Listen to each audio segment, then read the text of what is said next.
ito'y handog ko para sa mga kadama or syakala dito sa Middle East.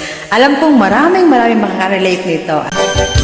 Ako'y isang OFW, nandito sa bansang Arabo. Klase-klaseng mga trabaho, kahit mahirap ay pinasok ko. Ngayon dito ay Ramadan, mga kadama ay nahihirapan. Araw-araw laging puyatan, at tambak pa ang hugasan. Kadama nakasimangot, dahil kay madam nagpalautos. Kinuha ang kanyang cellphone at sa Facebook nag-status. At ngayon nakapost na nga na siya daw ay pagod na.